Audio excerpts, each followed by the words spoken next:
And rapport is a foundation of trust and effective communication between the patient and the physician. That is the essence of rapport. So if you can see here, the patient is so happy that the doctor is listening to him. Okay, so how do you build rapport? How do you build rapport in order to get the best out of the patient? So I'm going to give you some examples. So I see Dr. Hafsa on the line. So for example, I can say, hello, Mr. Smith. My name is Dr. Hafsa. How are you feeling today? Now, one other trick I want to teach you today so that you can be able to ace your NAC OSCE so far as counseling is concerned is, look at the way the doctor is sitting, smiling with the patient. You want to ensure that your body language is open. You are using an open body language, okay? And when I'm saying an open body language, one thing is you don't want to go to the patient with your arms crossed. No, that is not good. That means your body language is closed. So in the NAC OSCE exam, it's not just what you say, it's about how you say it and how you position yourself. And what can you do in order to show that you are a doctor who is building rapport with the patient? You want to use open body language. So please, from today, make sure that you are learning that principle. And what is open body language? Avoid crossing your arms and then maintain eye contact. Maintain eye contact with the patient. Because if you do that, that means you are open and the patient can communicate effectively with you. So that is the first key principle of rapport building. That's the first key principle of rapport building. Now, what are the strategies? What are the strategies I want you to write down today when you want to build rapport and when you want to get the best out of the patient? The first strategy is use small talk to find common ground.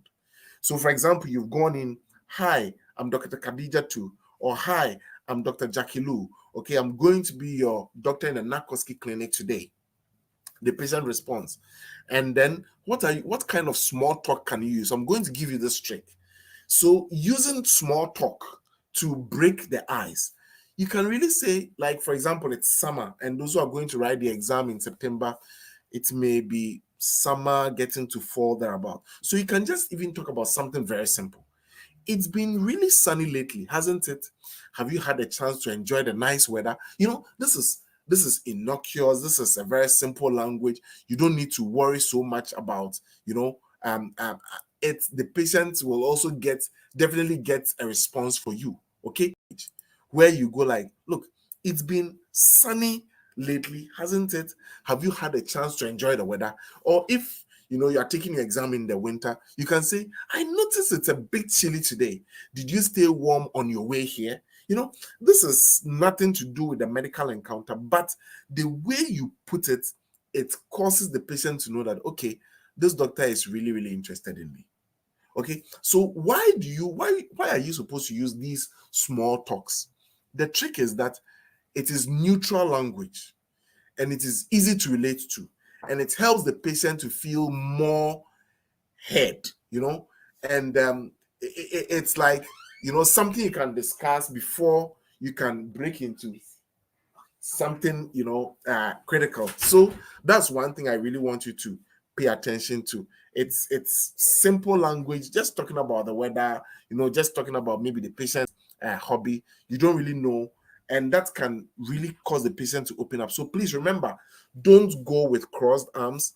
Lean forward a little bit. Use that language to get the patient going, and that will really, really pay off very, very well for you. Okay, good. Now, the second principle that I want us to learn when it comes to, the counseling station and how we're going to get the best out of the patient is active listening. Active listening. When I say active listening, what do I mean? Doctors, please, in your NAC OSCE exam, make sure that you've given your full concentration to the patient. So that is why at MedCognito, we try to teach you to avoid writing as much as possible. There are some candidates that you're trying to present a case and they are writing everything. No, you want to demonstrate the principle of active listening, full concentration, and then what you can do is when you are listening actively, what happens is that then you really understand what the patient is saying. and you can respond appropriately. And it also helps you to, take note of certain things so that you don't jump from subject to subject so quickly, but rather you can really focus on what the patient is saying and get the best out of the patient. All right, good. So how can you demonstrate active listening? And you can write these down so that you can use it in your exam, because a NAC OSCE exam is just, a month away. And for those who will be taking it next year as well, you can use the same principle. So we've learned how to break the ice. We've learned how to, use open body language. Now, how do you use active language? Active listening. So you can say something like this: I hear that you've been feeling more tired than usual. That must be really difficult for you. That must be very difficult. And because you throw it back to the patient, and now the patient will start telling you some things he or she is going through. And in order for you to let the patient feel heard, one of the things you can do is to be nodding, okay? And not say anything, just nod and listen to what the patient is saying, okay? The other thing is for you to lean forward slightly and maintain your eye contact, which we've already talked about. Another thing you also want to do in order to get the maximum points in your NAC OSCE is to let the patient know that you are avoiding all forms of interruptions. You are avoiding all forms of interruptions. And when I say you're avoiding all forms of interruptions, what I mean is that you want to ensure that your environment is conducive to listening by minimizing distractions and giving the patient your full attention. So you can use an expression like this: Mr. Smith, in order to make sure that I'm giving you my full attention, I'm going to make sure my phone is on silence. Okay. Maybe in the exam, you're not carrying your phone, but you can, just say that, because don't forget that the NAC OSCE, you are basically acting, right? You are acting. And so you've got to let the patient feel that this is a real encounter. Okay. So, Mr. Smith, in order to give you my full attention, I'm going to make sure that I do not keep my phone on. I'm going to keep my phone on silent. Then, so examples of statements to use to avoid interruptions during your patient encounter can be: let me just silence my phone and close my laptop so we can focus on your concerns without any interruptions. Even if you are a patient and you go to a doctor and the doctor tells you this, it gives you, that kind of assurance, right? And you can even say something like this. For example, if you have some paperwork with you, okay? For example, if you have some paperwork with you, you can say that: look, Mr. Smith, I'm going to put this paperwork aside for now so I can give you my full attention.